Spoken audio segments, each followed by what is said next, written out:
احمد اهو يا عم، مش ام احمد. ام احمد. ام احمد حاضر. قولي يا ام احمد.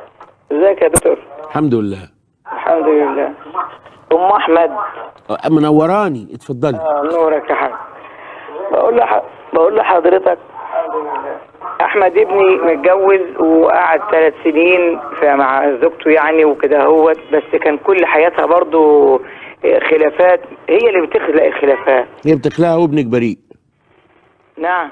وابنك بريء وانت مالكيش دعوه. لا لا لا لا، ده قدام عينينا والله العظيم. يعني انا قصدي ان حضرتك ما بتدخلتيش باي زنبه، وابنك بريء وهي بنت شطانه انتوا رحتوا جبتوها من عيله ابليس. لا والله يا عمري. امال ما هي كانت حلوه وكانت تخش برجلك اليمين ويا منورانا ونفسي ولما تبقى مرات ابني. أيوة. وكانت بتقول لك يا نينا ويا ماما قبل ما تيجي لابنك، وكانت على قلبك زي العسل.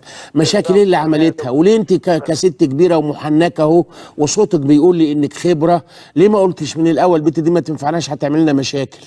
لا، هي اساسا كانت جايه في نيتها ان هي عايزه مثلا ابني وبس، مش عايزه اهله حواليه. طب وماله؟ ما تحس هي الاحساس المنايل بنيله ده. استني بس، استنين. ما تخليك ابدا خبيره في القلوب والنيات، مع ان ربنا لوحده اللي يعرف النيه دي. ونعم بالله. يعني انت تستغفري يا ام احمد من حكايه هي كانت جايه نيتها. ما تخليها تحس الاحساس الاخضر ده يا ام احمد، او ام احمد اصبر عليها 3 ثانيه. ما تخليها تحس الاحساس الاخضر المنايل بالستينيله ده، وانت تغيري لها وجهه نظرها وخليها تحبك انت، وتقول يا لهوي ده انا كنت جايه ومنوهه الواد بس طلعت امه قمر واحسن من امي وارحم بيا من امي. يا لهوي يا لهوي يا لهوي، يا رب يتوب عليا، يا رب يتوب عليا. حماتي طلعت قمر يا ربي، وحمايا زي ابويا بيكح قبل ما يدخل عليا ولا عمره شاف رجليا. يا رب اشكرك يا رب، يا رب اشكرك يا رب. بعد خير يا نينا، بعد خير يا تيتا. ليه ما نعملش كده؟ ليه كده؟